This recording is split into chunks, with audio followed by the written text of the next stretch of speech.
प्रिया धीरा, ये जानते हैं इस स्पेशल रिपोर्ट के बारे में। लोकसभा चुनाव से पहले राजनीतिक पार्टियां अपनी अपनी पूरी तैयारी में लगी हुई हैं। बात करें राजधानी दिल्ली की, तो दिल्ली में पार्टी अपनी जीत दर्ज करने के लिए एड़ी चोटी का जोर लगा रही है, इसलिए गठबंधन करने में लगी हुई है।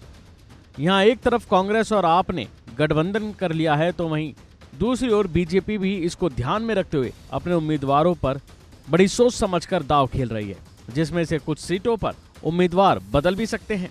देखा जाए तो दिल्ली में 7 लोकसभा की सीटें हैं, जहां पहले ये मुकाबला तीनों पार्टियों में था, तो वहीं कांग्रेस और आप के साथ आ जाने से अब बीजेपी फूंक फूंक कर कदम उठा रही है। कांग्रेस के बीच गठबंधन के बाद भगवा दल अब अपने कैंडिडेट के नाम शॉर्ट लिस्ट करने में जुटी हुई है। पार्टी नेताओं ने कई राज्यों में उम्मीदवारों के नाम तय करने के लिए अलग अलग कई बैठकें भी की हैं।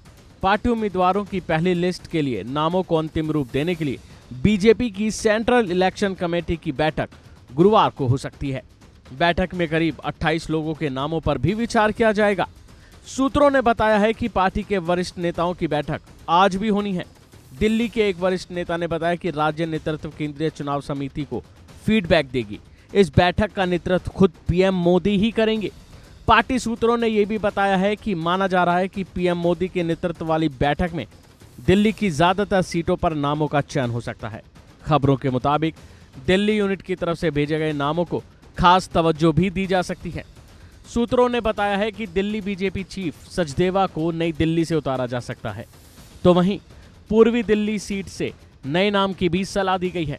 नई दिल्ली सीट के लिए बांसुरी स्वराज, योगिता सिंह और आदेश गुप्ता के नाम भी रेस में हैं।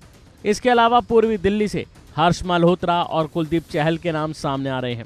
दक्षिण दिल्ली से दिल्ली विधानसभा में विपक्ष के नेता रामवीर सिंह विदुड़ी और ब्रह्म सिंह तंवर भी संभावितों की लिस्ट में शामिल हैं। इसके अलावा चांदनी चौक से मौजूदा सांसद हर्षवर्धन, विष्णु मित्तल और रोहिणी से विधायक विजेंद्र गुप्ता का नाम जोर से लिया जा रहा है। इन सब में एक चौंकाने वाला नाम बॉलीवुड एक्टर अक्षय कुमार भी चुनाव में उतर सकते हैं। कहा जा रहा है कि अक्षय कुमार को पूर्वी दिल्ली से उतारा जा सकता है। पार्टी अपनी तरफ से पूरा जोर लगा रही है।